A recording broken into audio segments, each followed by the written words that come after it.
Hello, my friends. Welcome to Let's Talk, produced by Wisemindly Inc. I'm your host, Coach Shay Marville. In this space, we dive into transformative conversations that hopefully inspire you to grow, heal, and have a deeper connection to yourself and to the world around you. So, let's talk, let's connect, let's grow together.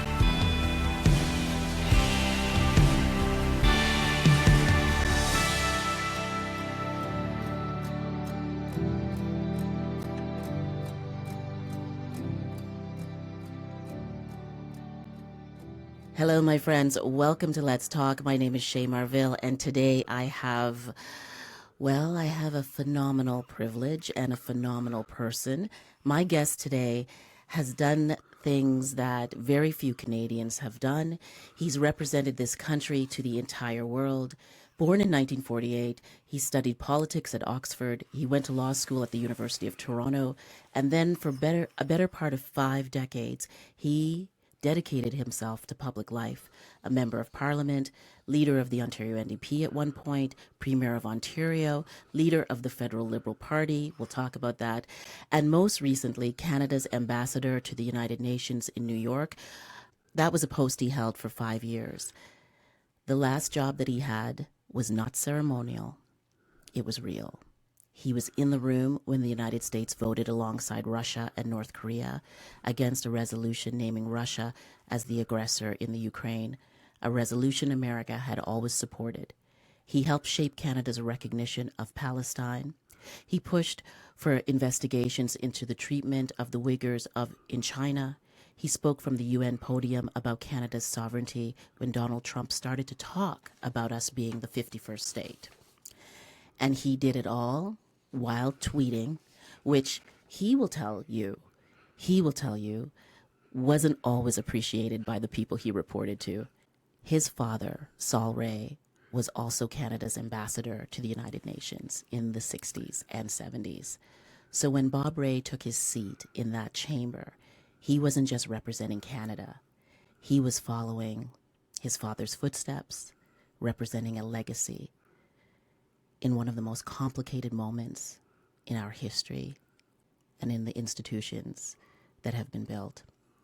My friends, the last thing I would say is that this man is someone I have tremendous admiration for. He's been a friend and just one of the kindest people I've ever known. Mr. Ray, Ambassador Ray, welcome to Let's Talk. Oh, my goodness. Shay, it's great to be with you. Thank you so much. Thank you for being here. I'm not sure I can, live up to the billing. We'll try to have fun anyway. Well, great to be here. Listen, I didn't say there were no lies told there. That's the truth. I mean, there's so much more to say. You do say it. I think you were tweeting at 7:30 this morning. Yeah, I was. Yeah, I do most mornings, but sometimes I have to reflect on what I'm going to say because the trouble with tweeting is that it lends itself to impulse. Yes. And impulse is never the best guide to human behavior. Now, you can be a little more impulsive now that you have stepped away from being the ambassador to the United States, to the United States for Canada. How does it feel? Is it about 3 months now? 3 months since I was at the UN. I left in the middle of November, and it was a great job. It was a wonderful opportunity to serve, and it was also a fascinating time to be in the middle of things because the world has been coming apart in different ways, turning itself upside down and inside out. And although the UN is a highly imperfect institution, it's certainly one of the places in which you can really see things in real time as they happen and have a feeling for how things are evolving in the world. But when Arlene and I packed up the car and drove up to Canada,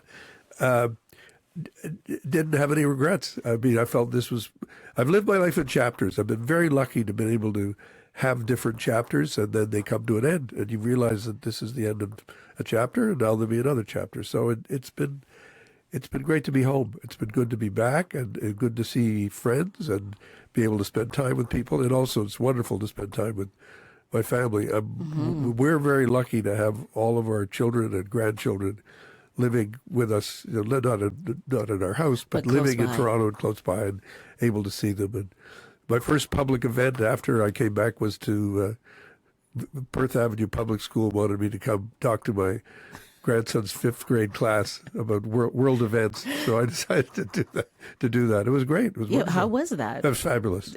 Did they have some questions that you didn't expect? Well, in a sense, yes, because I wasn't expecting a 5th grader to say, how do you feel about LGBTQ issues, Mr. Ray? Are you comfortable with that? Really? Yeah. And I said, I feel fine with it, comfortable. And I told them a little bit about the battles that we've been through, and how it struggles were continuing, not only in Canada but around the world. Yes. And also just how important it is for people to be able to be themselves and to feel loved, no matter who they are. And that has really been a struggle in our society. And I was happy to hear it from a 5th grader. Well, you've talked about being free now. Yeah. Do you feel free, or do you feel as though the last few decades of a career that's been so dramatic has set you up to be a certain way? Are you free from that? Well, I'm free to be myself, but it also with freedom, with every freedom comes a degree of responsibility. Yes. You're responsible for what you do. You're responsible for your actions. So I was talking about impulses before, and now it's more. I think in my life, I see the importance of understanding consequences. So I have been around enough and have experienced enough to know that if I say something or do something, there will be a reaction to it, and there will be consequences to it. So you need to be smart, and you need to be thoughtful. Strategic? No, well, not even that. Yeah. It's more about just being thoughtful and understanding that, if I were to say something really vulgar or rude on this program, there would be consequences to that. Of course. You have to think about it. But that's not your character, so you wouldn't say anything vulgar, rude. Like, although the culture that we're existing, you're like, maybe the culture we are existing in rewards harshness, yes, vulgarity. Totally. This is what we are seeing. Yeah. And I know one of the things I would love for you to elaborate on is you've talked about Orwell and this period of time that we're in right now, and that book 1984. It does seem like we are living 1984 in many ways. What is it like for you, like to see where we are now? Well, like everybody, it's a bewildering time. I think, one of the things about being freer to talk about it is that, I can say things about Donald Trump. I can say things about what's going on globally, what I see happening in different parts of the world, much more publicly, much more openly, and candidly. But I also realize that when people hear these things, they say, "Oh my God!" So, where's the hope? Like, where are the possibilities for positive things? How can we live our lives? And the other thing I'm finding is, and I'm looking forward to getting into the classroom next year and talking to young people, is that there's a lot of feeling among younger people. I mean, people who are in their teens and who are coming into university or college or whatever they're doing, and they've kind of there's a sort of disengagement with politics as I knew it, and public life and what's going on in the world, as well as even the people who are engaged. There's a sense of hopelessness, a sense of, well, the unemployment rate's going up. I'm not going to be able to get a job. I'm not going to be able to buy a house.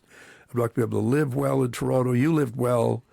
There's all this conflict potentially between generations. Yes. And I'm a baby boomer, or we're the, hey boomer, move over, time to get out of the way. Yeah. And I feel that it's a normal sentiment on the part of others, but my generation has used up a lot of resources, and we've also we've got our pensions, and now here we are, Right. and everybody else is saying, well, now what? Now what's there for us? What's our future look like on the environment? What's our future look like on the world of conflict? What's our future look like in terms of AI and the Yes. impact that that has on jobs and on work and on consciousness? So there's a lot of things coming at people all at once, But and do it's you, challenging. but do you feel hopeful based on what you've seen? I mean, I think there's a tendency to think the world is worse than it is because we are inundated with information and content about things that we might not have known about before or all at the same time. So we feel very overwhelmed by the information. But on a whole, even though there are many wars and conflicts and very uncomfortable things happening, we'll get into it, I'm sure. Do you think the world is better than it was 50 years ago? In many ways, absolutely. I mean, just using the statistics, a word that's difficult to say with such precision with these microphones that we have in the studio, which are incredible. Yeah, things are getting better. More, billions of people have been lifted out of poverty in the last 50 years. Yes. I mean, billions. I mean, what China has accomplished with its people is remarkable. India, what happened with those economies have really transformed the lives of many, many billions of people. And you could compare, disease in many places dramatically reduced, health outcomes way better. Kids, life expectancy is better. There's all these things, just basic information of how well we're doing. Yeah, things are better. There's no question about that. I think the trouble for people, though, is a sense of, well, yeah, but, I'm not doing as well as my parents did, and I'm now finding myself further behind. And there's also there's way too much resentment in people's hearts about, well, I'm doing okay, but I'm not doing as well as he is. Right. Or, which is never a very productive way to think. Never. I mean, it doesn't help you anyway. And our conversation's going all over the place, which I love. But you did ask me a question about, am I hopeful? The answer is yes. By definition, I am a hopeful person, and I'll tell you why. Please. Because if you live your life that way, that is to say, full of more hope and more opportunity and looking for how can I make this better? Where can I find a solution to this problem? You can have a much better time with your life than if you look at something and say, the glass is half empty, nothing's really working well, I don't like this. I mean, I have chosen not to be a permanent critic in life. I've chosen not to go through life with my hand on the horn, just basically blaring away, saying things aren't going the way I want them to. And that's a product of my own spiritual, mental makeup that I've had to work on. Because people say, well, do you get depressed? Of course, you get disappointed, you get upset. And I've talked about mental health on earlier programs and how important that is. But for me, where I am in life and in my stage in life, I have an obligation to be hopeful. Talk to me about that. I don't have the right to despair.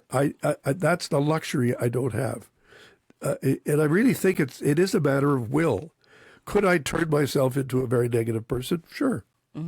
Could I turn myself into only a critical person? Yeah, I could. It would, it'd be possible. But it would be irresponsible of me to do that because there are so many ways in which my life has been exceptionally lucky and has given me enormous chances. And I am fully aware of that and feel that sense of gratitude for the life that I've been allowed to live and have been able to live. And so for me to turn around and say, oh, I'm really pessimistic about this, you sort of say, well, what kind of an example is that? You've had every opportunity. And I know that if you are pessimistic, you fail to see where the opportunities are. Yes. You do not see where, and how the light is getting in through the cracks, as Leonard Cohen used to say. Right. And that, I think, is something that is really important from a personal standpoint, to try to figure out how can I get myself into a place psychologically where I am seeing the possibilities of life. Do you think it's a spiritual issue? Yes, Yeah. definitely. And I'm not a person of any deep religious faith. What is the word mean then to you if it's not necessarily religious? It means to me the spirit that I have is a spirit that is happy, that is positive, that is the light in my eyes. I hope gives other people a sense that when I look at them directly, and they look at me, that they say, "Oh, this guy's on. He's in my world. He's there." And the way you look at people sometimes, and there's not much going on. You can see they're not happy. They don't want to look at you. Yes. That's the first test, right? Yes. Are you looking at somebody in the eyes? Yes, exactly. Well, that's the first place of connection. That's right. And a lot of people can't. It's very it's hard for disturbing. people. Yeah. Disturbing to them. I used to look away. In fact, one of the first lessons I got in politics was a guy who was campaigning with me, knocking on doors in my first election. He said, "Bob, can I tell you something?" And I said, "Sure." He said, "You don't look at people when you're talking to them. You don't look at their eyes. You're looking away. And if you look away, they don't know what you're thinking, and they can't see you. Sometimes you look at above them or the side of them. You're not looking at their face. You're not looking at their eyes." And I said, "That's right. I think it's because I'm shy." And he says, "Well, you might think you're shy, but they might think you're arrogant, or they might think you're unhappy or whatever. So look at people in the eye when you're talking to them." And it's a lesson I've never forgotten. I tell it to my grandchildren when I said, "Shake hands. You want to shake hands? Yes. Shake hands and look at me in the eye." Right. That's how you say hello. Totally. Body language is 80% of communication. Yeah, but it's so important. And I was, I was pretty self-conscious of myself, and not necessarily, totally Aware. comfortable in my own skin, Yes. and not necessarily aware of the impression that I was making on other people. So these are things you kind of have to learn. And it's funny because people are afraid to tell you these things, right? Mm-hmm. Sort of like when you're in a restaurant, you've got a piece of food on your mouth. Or in your teeth. Or in your teeth or something. And you say, "Do I tell this person that he's got, my kids, of course, just laughing because they know I always have food on my mouth. Dad, your face, you got to cover it. Wash it." But we're in this period of time where it's difficult to be truthful with one another, and Yes. it's people are very into their groups and partisan, and how do you deal with that? Like, how do you talk to people that you disagree with? Well, the first thing you do when you talk with people you disagree with is you have to learn how to listen to what they're saying. Because the natural tendency when you're talking with somebody that you disagree with is to interrupt them. Yes.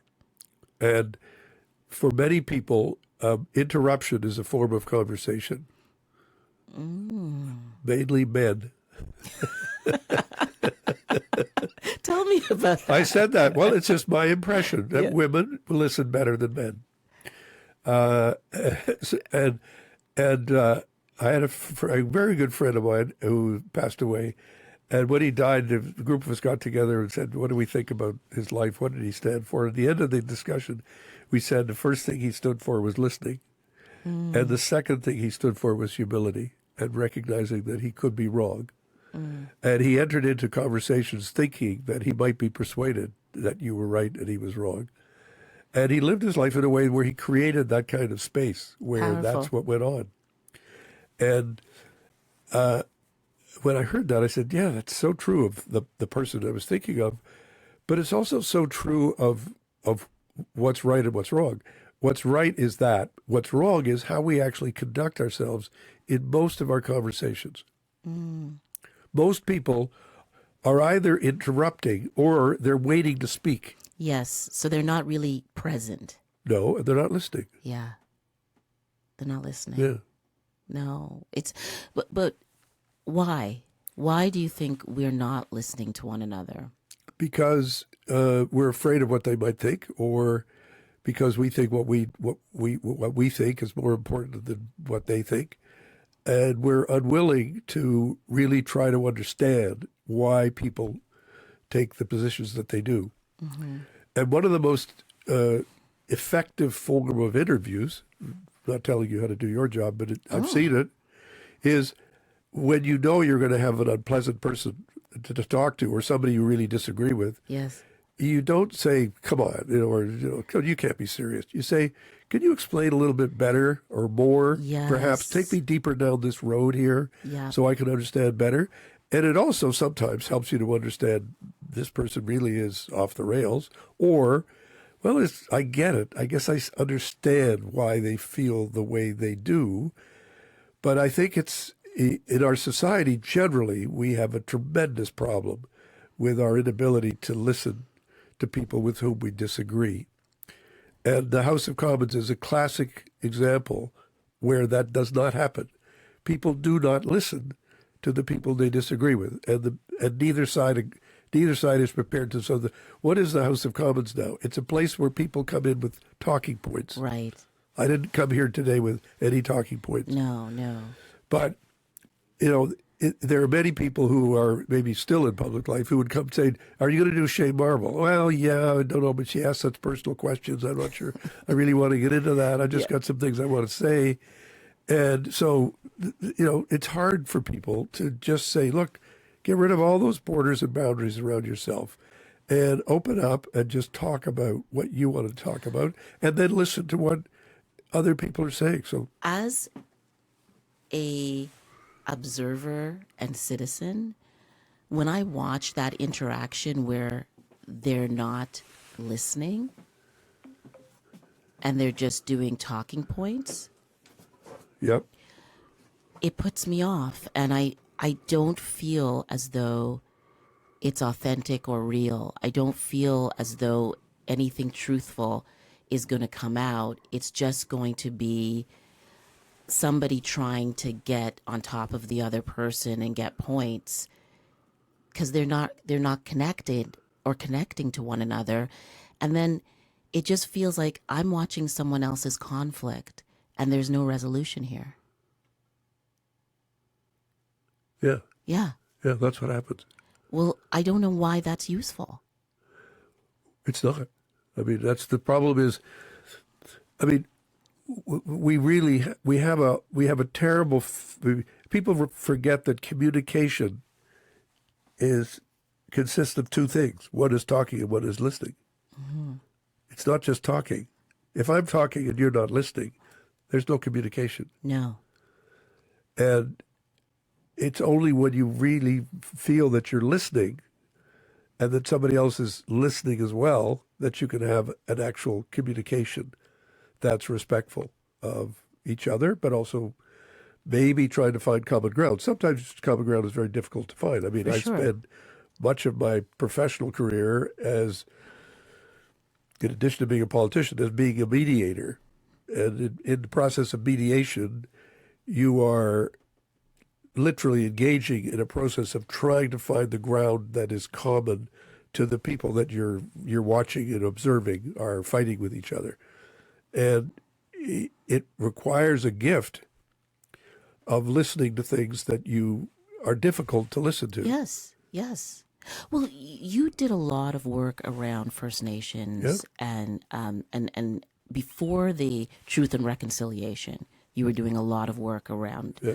mediation in that area, right? So, what did you learn about listening when you were working with First Nations, Métis, and Inuit people around these difficult conversations, like these hard things to hear?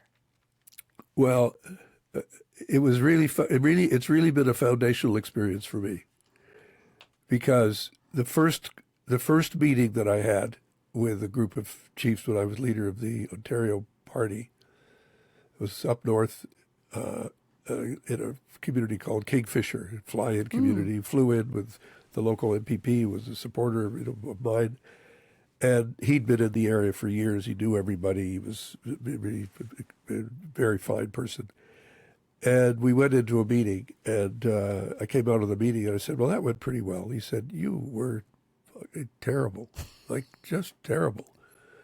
And I said, and he was not somebody who ever pulled his punches at Yes. all. And I said, really, what? He said, first of all, you didn't observe any of the appropriate sense at the beginning of a meeting. You didn't let the elders speak. You just moved in, and it was not your meeting, it was their meeting, and you treated it as if it was your meeting. That's the first thing. The second thing is you didn't really listen to what they were saying. And you went in there to talk about what you thought, and you weren't actually listening to what they were trying to tell you about the community and what was right with it, what was wrong with it, what needed to be done. And then he laughed and said, apart from that, it was great. Apart from that, and I'm going to have to go back and explain to them that you're new at this.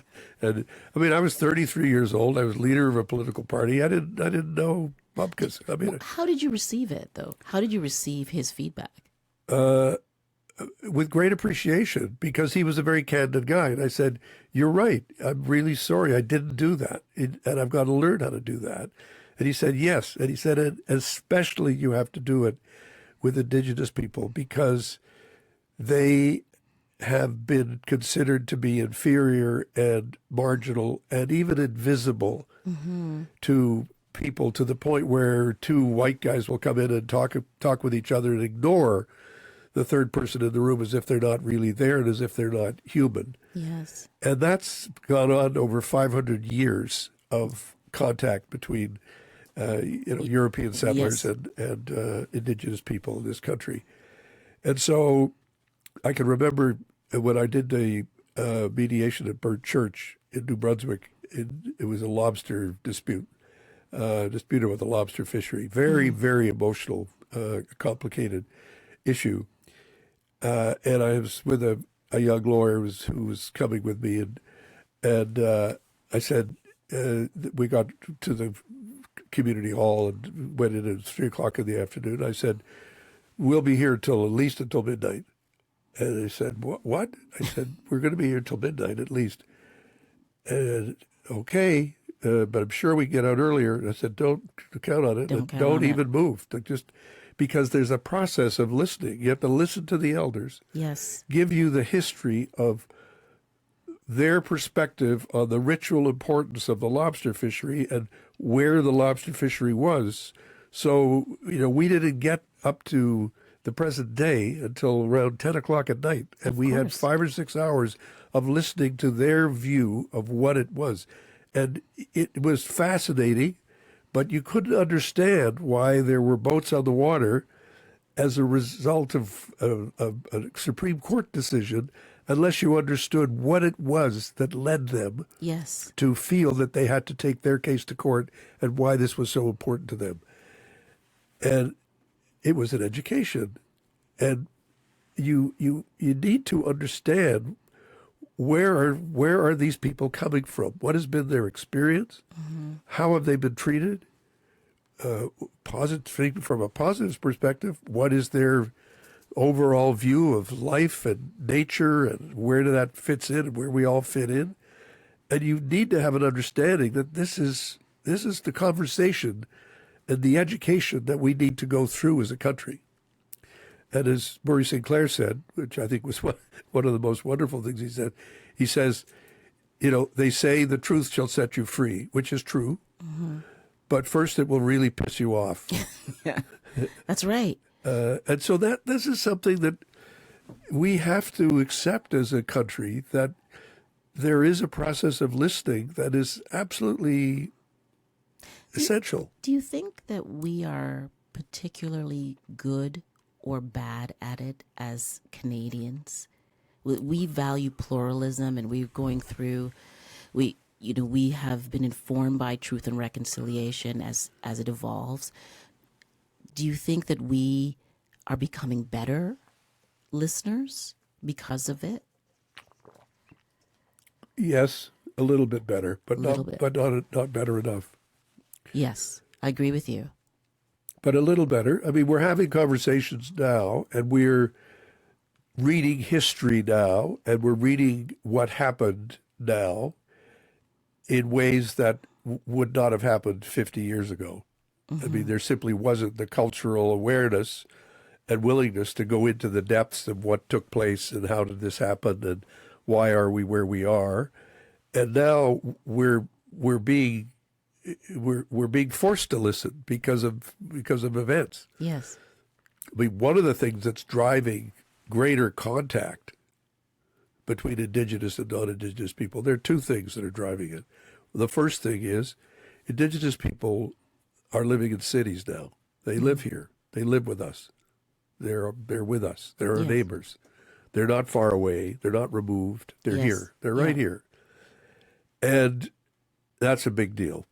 And the second big deal is the frontier of economic activity is moving to the communities in which people have been, left for many, Yes. many centuries. Yeah. And that forces another kind of contact. Like you want this mine, okay? You got to talk to us about what the heck you think you're doing. Right. You didn't do that 100 years ago, but you're going to have to do it now. Yes. Because the law says so. And that has changed a little bit of the power dynamic, which ultimately is good because the power dynamic means that Canadians of all kinds have to listen and learn if they want to get anywhere. Otherwise, they're not going to get anywhere. And there are still a lot of people who think, well, I could drive this truck right through this community and nobody's going to stop me. That's the end of the story. But I mean, that's not true. It's not going to work. No, and I think deep listening requires learning to respect, learning to value hearing uncomfortable things, and that you don't necessarily have to respond with a right answer, but you respond with your presence by being there and saying, I'm going to sit and hear what needs to be told. And then maybe I have a different point of view. Maybe I don't, but I have to try this process. And I think one of the things that I find difficult is that our Western North American culture is always about efficiency and moving things very quickly. And so there's no time to listen. And it's so, I find it physically disruptive that people are always rushing you through a meeting, much less if you're trying to have a conversation about centuries of issues. Right. That's the other big cultural difference that impacts the conversations is exactly that. It's time. It's a sense that I've got an hour for this meeting. Yeah. Can we move on, please? Yeah, exactly. Thank you. I think I've understood your point. Can I have the next point? Yeah. I mean, there are just ways in which, let's face it. Guys who are executives will just say, come on, I've only got an hour here. Or a minister will say, I'm really sorry. I can't see you, but I could talk to you on the phone, and you have to understand that doesn't work for people who value in-person conversation, Yes. and who value eye contact, and who want to know what your body language is like to know whether or not they can trust you or believe what you say. Yes. And I think there's so many people who don't get that. They just think, well, I got corporate time, I got shareholders to worry about, I've got a business to do, I've got a bottom line, bingo, bango, bongo, let's get going here. Yeah. And you're going to say, I'm sorry, like we've been dealing with companies now for a long time, and the ones that know how to listen to us are the ones that we talk to, and the ones that don't listen to us, we don't talk to them. And this is where we're at right now in terms of this development and this relationship. And it's interesting. It's going to be interesting to see how ministers and governments are able to do this. Some do and some don't. And the ones that don't get it. And they're not going to succeed. They're going to say, well, we're going to get this mine built in 6 months' time. You just laugh at them and say, what are you talking about? Sure. I think if you don't value that perspective of taking space and time to listen and not know what the outcome will be, if you don't value that, you think, that's not efficient, then you're never, we're going to still always be in the same place. But you make me think about this question around who's doing the negotiating and the talking. I mean, we didn't talk about what we were going to talk about, but I like this, where we're going. Are you good with where we're going here? Oh, yeah. Yeah, okay. So, You're driving the train here, lady. okay, I love it. Good. So we're talking about men. We're talking about predominantly white men who are Yes. having these conversations or leading these talks. Correct. And at the same time, you're seeing in the manosphere all of this talk about grievance, the grievance of men, the grievance of European men, and all the things that certain European men, white men, are not getting or having. What do you think's going on? Like, what's happening to men when they're still in power? They're the ones, leading countries. They're the ones leading us into wars and making decisions, but yet they're the ones who are also powerless. Well, it's complicated. I mean, I think this is a really big issue in our country and all over Western Europe and in the United States and everywhere. I mean, one of the things that's interesting, just to bring back to where I was at the UN, one of the Yes. things that's really interesting is you go to the UN, and the first thing that impresses you when you're in the big General Assembly is I'm in a minority. Well, first of all, I was old. I think I might have been the oldest person in the room, but there might have been a couple older guys, but not very many. But I'm white and I'm older, and the general population of the UN is multicolored. It's black, it's brown, it's all colors of the rainbow are there. Yes. And you really learn respect to voices and to histories that you're not necessarily aware of. And it's an intensely,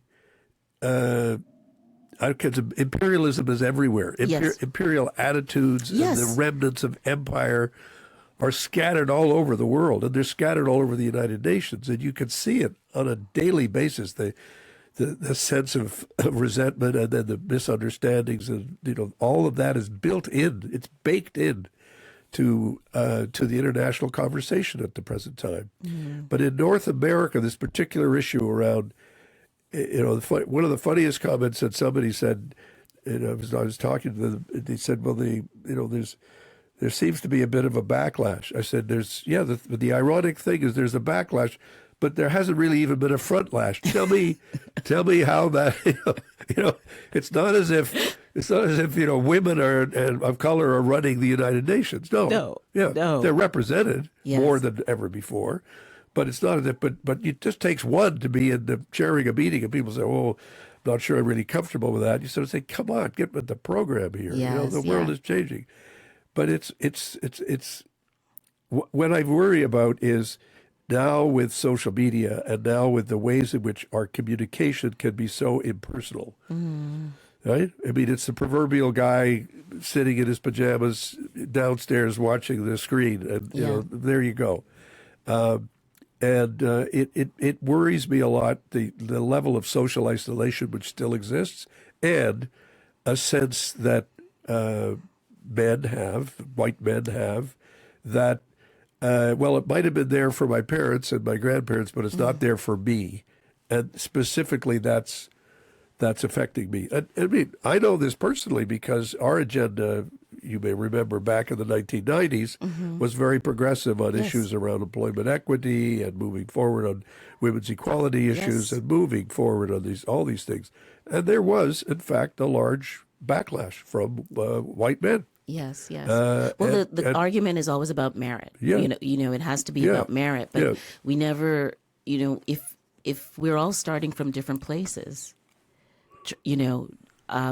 everybody wants an opportunity, but everyone also wants to create an opportunity. Nobody wants to get anything for free. I mean, most of the people who want to do great things in the world, they're not looking for anything for free. They're not looking for a free ride, but they don't want to not get on the ride because of their gender or their background or something. The merit argument is also to be crude for a moment, just bullshit. Because when you think about it, I mean, Donald Trump didn't get to Wharton School on merit. Don't tell me that. I mean, all of these Ivy League schools, they have call them legacy places. Yes. They said they're there because their daddy was there, their granddaddy was there. Yes. And you say this isn't merit. There's no merit in it. And that's what drove the need for affirmative action, because people said we got to do something to balance this to where we're at right now. So, but it is a fact now that that one of the compelling ideological features of the new right politically is this concept of racial grievance. Yes. We're not in charge anymore, but also a continuing sense of racial superiority, in other words, racism. People who still believe in eugenics, that one race is better than another. Donald Trump says she's got good genes. He's got good genes. You say nobody would say that who wasn't coming from a profoundly racist perspective. Yeah. What, does somebody else have bad genes? Yes, that's what he would say. And he said it publicly about some countries. Yes. He used the term I wouldn't use on the air. Multiple times, yes. I mean, so we got to understand what we're up against here. It's a viewpoint that we've given way too much space to, in saying, "Oh, that's fine," that's just the way he says things. It's not so terrible. You say, "Yeah, it is terrible," and we are now in this real argument as to how do we go forward in a way that, you need to allow people to let their voices be heard, but you can't let those voices be so loud that they're preventing everyone else from saying what needs to be said and heard, and it still doesn't go listened to the same extent. And also, I mean, look at the data. If you have an argument where you think that, like, let's say, the whole world is being run by black women, let's say that. We know that's not true because you can look at the data and you could see what's happened. Totally. You could. So if you have an argument and you believe that one group is dominating, the group that is dominating is still the same group that's been dominating for the last 500 years. Yeah, nothing's changed. And I mean, some things have evolved, but we certainly are not in this place that all of these influencers are imagining. No. But I guess what they're worried about is the near future. And they're thinking that they will be the minority rather than thinking about, well, let's be a pluralistic society where, greatness rises to the top, or that we're a more inclusive society. And that's a good thing for all of us. I think that's critical. I think what you've just said is really important, because we're in a fight now in North America, Canada, and the United States, really, and also Europe, where and we have an advantage in Canada in that I think we have been able in the last 50 years to say clearly we are a multiracial society and we're a pluralistic society. And that's what's happened. Now, it didn't happen, in a sense, consciously. We didn't say to Canadians in 1967, 68, when we changed our immigration laws to go away from a quota system to a point system. Right. We didn't say, I hope you understand this will mean that the country will become much more racially diverse than it was before. And that's really what's happening. That didn't happen. No. But it just sort of happened. It evolved, yes. It evolved. And as it evolved, some people were comfortable, some people were uncomfortable.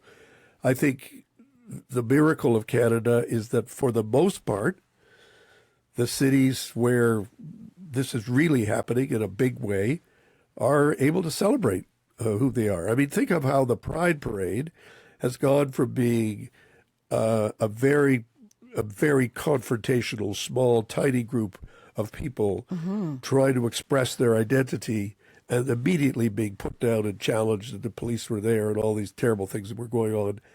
And we're now going now. The Pride Parade in Toronto is like a huge celebration. It's a cultural festival. It's a cultural festival that Yes. includes everybody, and it's like Caravana. It's like Yep. you just see this. This is who we are, and we are proud of it. Now there are people who will stay home and say, "I'm not proud of this. I hate it. Yeah. It's not what I like. It's not my view of Canada." But I think that group is diminishing in size, and I think the numbers of people who really celebrate this diversity is growing. But anybody who's been in politics and listens knows that none of this happens without a bit of tension in the air, sometimes being expressed by some people. And it's really important for those of us who are not only not uncomfortable, but are profoundly proud of what this means, Yes. to really celebrate it and make a point of saying this is worth celebrating, this achievement, and really reinforcing the importance of it. Because if we don't do that, there will always be that movement back. And we're seeing it on gay rights. And we're seeing it On trans rights, yes. very much so. Yeah. And we're really, it's so harsh sometimes what people say and how they treat. And somebody says, to me about some washroom issue they wanted to raise with me.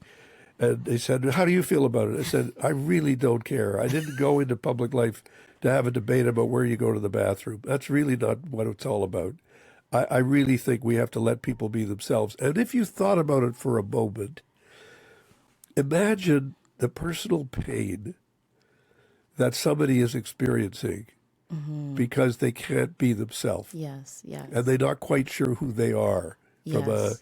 from a gender identity, from a sexual point of view. And I always say to people, imagine how tough that is. And if you add on to that a layer of stigma and hatred, I mean, that's terrible. Well, there's another piece there also. It's about compassion Totally. and empathy. and empathy. And when you don't feel, if you cannot feel empathy and compassion for people who are different from you, Right. it means you can't listen. It means that you can't be in relationship with them, Right. because you see them as other, and somehow maybe you don't even see them. Do you know what I mean? But Yeah. I think another piece of this, though, is also what's been happening in the last 6 years, and the increase in anti-Semitism, the increase in Islamophobia, the increase in anti-blackness. Like, there is an increase that, for me personally, as someone who grew up in Toronto, the thing I loved about being Canadian was the fact that we are diverse, Right. and that we are a pluralistic society. I really benefited from that, and I've seen things in the last 6 or 7 years that I've just never seen. I never imagined would be happening here, and it's disturbing. It is. It's very disturbing. And I think the troublesome thing about it is, I think, and I could be wrong, but I do feel this, is that in a way it's always been there, but people didn't feel that they could say what they want to say, but they've always sort of felt that way, Yes. and now they think it's okay. Yeah. I mean, that's partly what the Trump presidency has been about, or about other political leaders who are using these things to say things publicly, and somebody would say, "Oh, can I say that?"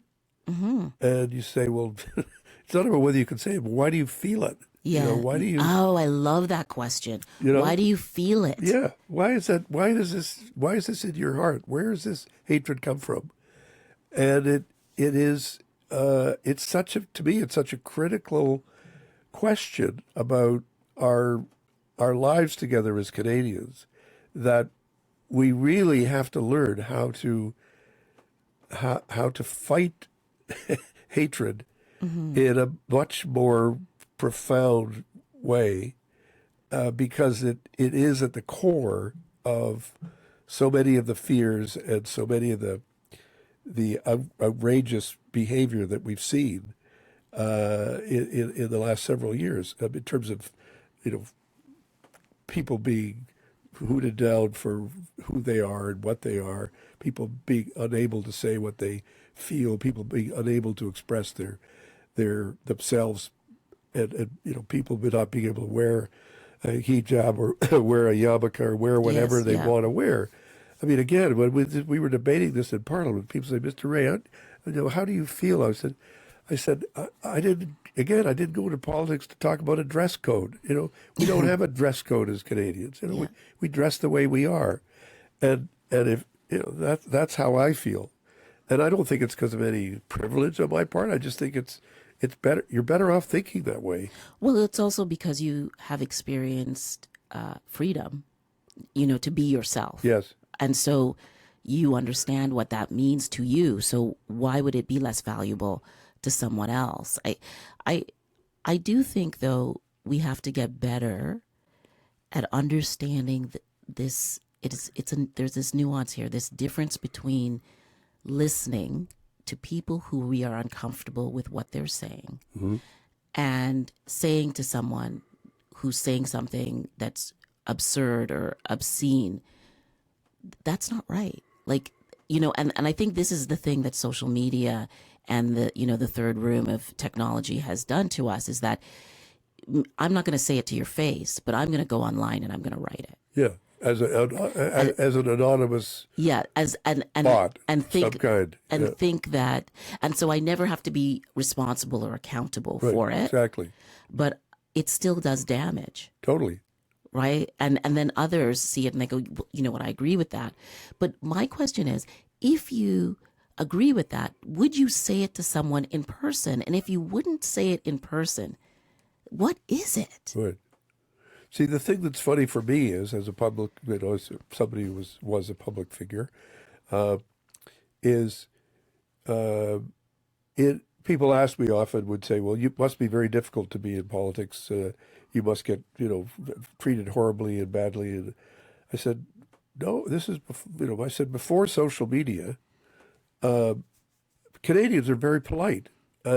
And they might say something, in a restaurant at the end of a meal, saying, "I didn't want to interrupt your meal, but I'm really having trouble with your position on X." Yes. That happened to me maybe twice in my political career. And people say, "That's amazing because you were like the most unpopular premier in the history of the world."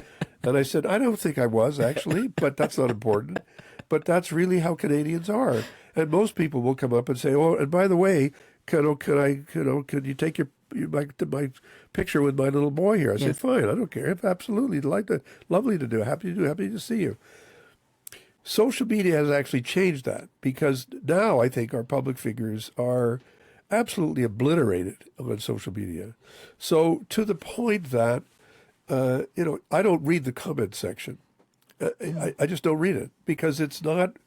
It's not full of just stuff that literally people would not say to you if they saw you, and they would maybe just walk away if they felt it's that way. it's filled with vomit. Yeah, that's a good way of putting it. It's Yeah, it's just and I just remind people all the time, like, you don't have to agree with me, right, but say it to my face rather than write it right, and pretend and have no face. right. And Yeah. I do think it's what you've said, like, it's social media, it's created this comfort around, you get to express that hate, but you don't have to be accountable for it. But it's even worse than that, though. It goes beyond, because most of the total sort of framework or world or cesspool of disinformation and misinformation is not done by individuals. It's done by machines. It's produced by machines. Yes. It's amplified by machines. I mean, Yes. that's where AI is taking us even to a different space Yeah. than we were in before. The message that's being sent to you is a message that was created by a machine in order to lie. And that machine is lying in the trillions of communication that's going on around the world. And I don't think we've absorbed that. I often will say, "Why would that person write that to me?" And somebody will say to me, "Why would you think that's a person? Why do you think that that somebody who's got no name And you don't even know realistically, if you're on social media, somebody said, how many followers do you have? I said, I have no idea. They said, well, you must know, it's in Yeah. your profile. I said, yeah, but I don't know how many of those people are real. Yeah, I could have exactly. 100,000 bots from St. Petersburg following me, and I don't know if I have them or not. I don't know. Do I trust Elon Musk to kind of make sure that the platform is clean? No, you know, and it's this concept of lying machines that we need to be aware of. These machines are lying to us. They're Constantly. created to lie, Yes. and they're created to deceive, and that's how these people make money. That's where the money comes from. And it's a vision of the universe that it is Orwellian, to come back to your question, because it truly is taking things beyond where we've been before, and even to the point where if generative AI can actually create this on its own, then you say, well, what is consciousness? Can a machine have consciousness? And the second problem is, can a machine have a conscience? And the answer to that is no, No. unless we train them to be sympathetic or empathetic. What do you mean, can a machine have consciousness? I mean, are we living in a world now where these machines essentially are operating in response to instructions that they've been given, but are they then actually capable of self-generating their own ideas, if you like, and their own propositions? I don't know how much. Do you spend much time working with AI? Yeah, a lot. Yeah. But I don't believe they can, because I think it's hard for us, because I don't think we understand what consciousness is. I think we're only at we understand it in a peripheral way. We still don't really understand what our consciousness as human beings actually is and does. And AI is been created by human beings who have, sometimes stolen information from other places, and they've fed all of this information into AI. And yes, it's creating, and some of the things it's creating are very good. And I use AI, every day. But as you said, a lot of things are not good. And I think we have to keep saying that being a human being is something greater. I hope that's true. I mean, I honestly don't know the answer to that. I mean, I'm in a world where I'm still. The advantage I have is that I'm 77, but I'm still very curious. I want to know Yes. more about this, because I want to see what does it really mean. Because I've talked to Jeffrey Hinton, who just won the Yes. Nobel Prize, and he gave a talk the other day where he said, we need to understand something, that we think we're controlling these machines, but we're not really able to control everything we think. That's the first thing. And the second thing is, we have no legal frame and no regulatory frame that allows us to actually make sure that there are some values that are embedded in the technology that we're allowing to do all the things that we're allowing them to do. And I mean, there'll be a lot of science fiction created out of all this that will be amazing. But I think that with Orwell, what he saw, and he was writing in 1949, right? Yeah, 48, 49, Yeah, yes. I mean, he was writing at the end of his life. And what he saw, even with the technologies that were then available, was the possibility that, first of all, society would become a highly surveilled society. It would be their surveillance society, which Big Brother would know, from the screen. You look up at the screen and you'd see Big Brother would say, "Oh, Bob Ray's in the studio now, and I know where he is. I know what he's doing and saying." And in the end, Big Brother won, didn't lose. Winston Smith's rebellion didn't succeed. Yeah. His love affair didn't succeed. And he ended up in a web of betrayal and ultimately of submission, because in the end, Big Brother won because Winston Smith said, "I love Big Brother." And he submitted himself to the technology. Yes. And that is, to get serious for a moment, that is a major question for society. to what extent are we submitting ourselves to this Yes. technology, or do we believe that, no, it's okay, I'm controlling this thing? Well, No. it's not that easy because, in fact, we're not controlling it. I mean, the meta billionaires who control that own the technology. I don't Yeah. know whether they really control it because they don't necessarily understand it themselves, but they've got the money to say, get this and we'll buy this and we'll do this. We need to understand that all these platforms are generating trillions and trillions and trillions of dollars uh, in ways that are completely destructive of human communication And and experience. Yes. experience and connection. Yes. And Yes. we've got kids who are incapable of having a conversation because their minds have been filled with this stuff that they're getting from technology every second of their lives. Yeah. And that is something we need to understand. I don't think we are capable yet of fully embracing it. I don't think we can grasp it wholly. No, It's in it's pretty amazing that Marshall McLuhan in many ways wrote about what we actually are existing in right now. But in 2000, when the internet was really being created, right, we allowed that to happen without any regulation or any control over it. We're right. just going to let the kids handle it. Yeah, That's a kid thing. It's never going to be yeah, relevant. And I mean, I think we haven't learned from that, because here we are now. We have these learning machines and generative AI that are driving businesses, changing economies, and we're already saying we're not sure how we're going to, like, what we're going to do with it. Like, why isn't that the top thing that we are focused on? Because it's changing people's brains. It's conditioning people into other types of behavior. absolutely. I mean, it is. It completely does. And and and in a way, I would say that our inability as at a human level to focus Mm. and to prioritize. You say I don't think you're asking the question rhetorically, how can we change this? Well, it's a good question. Which Yes. politicians are actually talking about this issue, saying we have to control this technology and we have to lead the way globally to figuring out ways of changing it, controlling it, and regulating what's going on. And you're going to have people like J.D. Vance and others saying, no, we can't do that. It's going to stifle innovation. Mm. And so we have to continue to allow this innovation to happen. And you say, but and the Americans also say at the UN, the American delegation is instructed to say, just like the Russians, the Yeah. two delegations together joined at the hip, saying no such thing as misinformation or disinformation.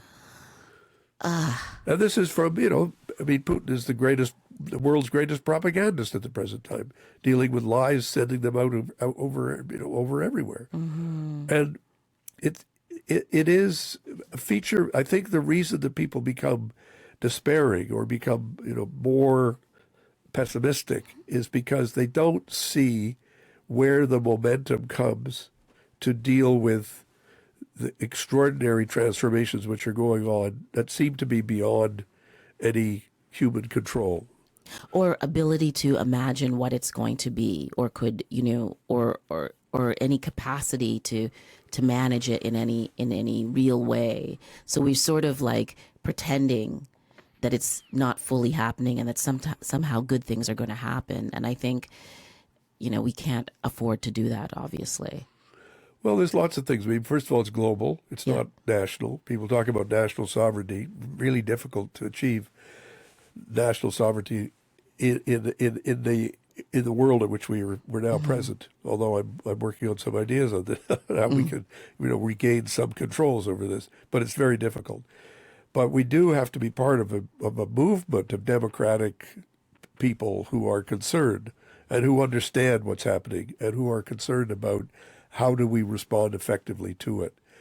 And that movement hasn't really been created yet. It doesn't really exist except in tiny forms. We don't really have the kind of political agenda that people can say, oh, I identify with that. And generally speaking, the human response to technology always comes after the technology. Yes. We didn't vote for, steam engines. We didn't, we didn't vote for the printing press. The printing press was created, and then the printing press created books, and Yeah. then people responded to books. And now we're in a different 600 or 700 years later.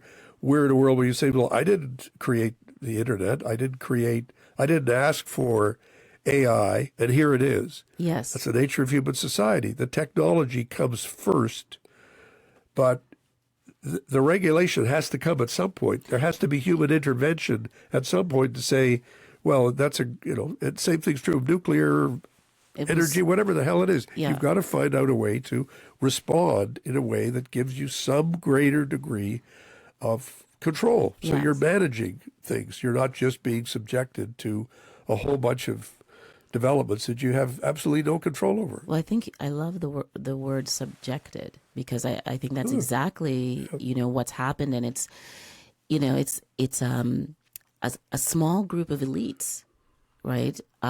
Whether they're academic or, elites or not, who are competing with each other Yes. to drive this technology and expand this technology and to make the most money, that are like now controlling, conditioning the rest of us. And there has to be a way to not get ahead of it, but be in conversation with it, so that you know what it is. Right. It's not something that we can be distracted by. Like, we shouldn't be distracted so that we're not paying attention to this thing. But we're being constantly distracted. That's part of what the technology around us is doing. It is designed to distract us. I mean, to talk about Orwell for a minute, but need to talk about Brave New World. Oh, yeah. Brave New World was a contemporary of Orwell's Aldous Huxley, who was saying, well, it's not so much politics, because Orwell was very much a political guy. Yeah.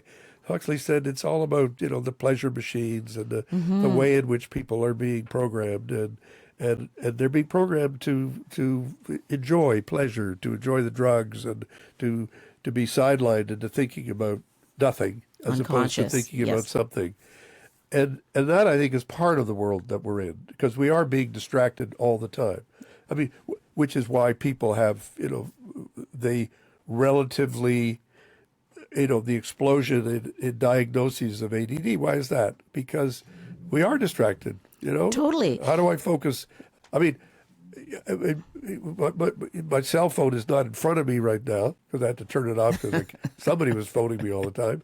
And it's fascinating to see how this works. I mean, how, in fact, we're prevented from concentrating because we are incapable of abandoning the technologies Right. that are only there to entertain and to distract us from thinking about anything important. And yet we can turn it off, We can, but we don't, for the most part. right? But we can. I mean, so it's not as though AI it like has been planted in us No. right now. No. So we actually still have some control and power. Yes. But we don't use it. We don't use it, but partly We don't know how. we don't know. I think it's because we're addicted, Yes, that's right. and it's very difficult to control addictions. But Yes. the first step in controlling addiction is recognizing that you're an addict. Yes. And that's a difficult recognition for people, but nevertheless, we do it. And, people say, oh, we'll never learn how to control these technologies, or we can't control guns, or we can't control this or that. And I heard a speech about 2 years ago from a judge. It was very funny, a very good, very moving speech, where he said, well, remember when we were kids and our parents smoked? And there were ashtrays in every room in the kitchen, In and they were cars. everywhere. People smoked in cars. They put the windows up, and and they had smoking sections in airplanes. He said, which is an enclosed space, and all of this was ridiculous, but nicotine was highly addictive. Yes. And finally, people started fighting back and saying, "No, the tobacco is addictive. We got to deal with this problem. It's bad for your health. It's killing people." And we did it. Not completely, and there are Yes. still billions of people who are addicted to nicotine and addicted to cigarettes. Yes. But we've Other things. nevertheless identified it. So it can be identified and it can be done, but it requires the leadership that says we are addicted to certain things. Yeah. And we need to control our a tendency to be addicted. And if we don't do that, then we lose control, and then we go down rabbit holes and we get into trouble. It requires consciousness. Yes, awareness. Yes. Yeah. Do you remember when we used to make ashtrays, like in home, like in school? You can make it. You have a choice. Clay. You can make an ashtray, or you can make a soccer ball. Exactly. Yeah, totally. Well, maybe this is something that this is part of your new academic life. Maybe you should be thinking more about this. It's true. Yeah. I mean, when I realized that I'm interested in all this stuff, and there's a lot of scope for it, but in my own life, I have to be aware of my limitations, not an expert in everything, but I'm very interested in how these conversations evolve and how do you create conversations which Yes. allow this to happen, which is why I made the trip to Oakville this morning. Yes, and I do appreciate it. And again, it's your curiosity that is leading you down the road to different parts of who you are. Yes. And I think that's something for all of us to become more in our life as we evolve. Listen, you got to come back because we could keep talking all afternoon, but I want us to go for lunch and do a few other things. So I'm just very grateful for your presence and the work that you've done. And I think, and I'm not buttering you up now, I'm just going to share some observations. The thing that I appreciate most, or one of the things I appreciate most about you, is that I think you have been incredibly courageous in the face of a lot of division and in the face of a lot of people disagreeing with you, and you have still been kind to people that you disagree with. And I think that's an incredible model for us right now, because a lot of people right now are just about the fight and not about the connection and the strength you need to actually make friends with the people that you disagree with. So, thank you. Thank you, Shay. Good to be with you. Thank you very much. My friends, you've been listening to Let's Talk, and I would love for you to listen more. Tell us what you think, subscribe, and help us to grow this podcast so that we can bring on even more people more regularly and have Ambassador Ray. He doesn't want to be called Ambassador Ray anymore, but the former ambassador to the UN here at Let's Talk. Ciao for now. Thank you. Good to talk to you. My friends, thank you for joining me on Let's Talk, produced by Wisemindly Inc. I hope today's conversation inspired you to take action, reflect, or embrace on a new way of thinking, on a new path. And if you enjoyed today's episode, and hopefully you did, don't forget to subscribe, share, and even leave a review. Reviews matter. They allow us to do way more than we're doing now. Let's continue the journey of growth and well-being together. Until next time, I'm Coach Shay Marville. Stay connected, stay curious, and let's keep talking.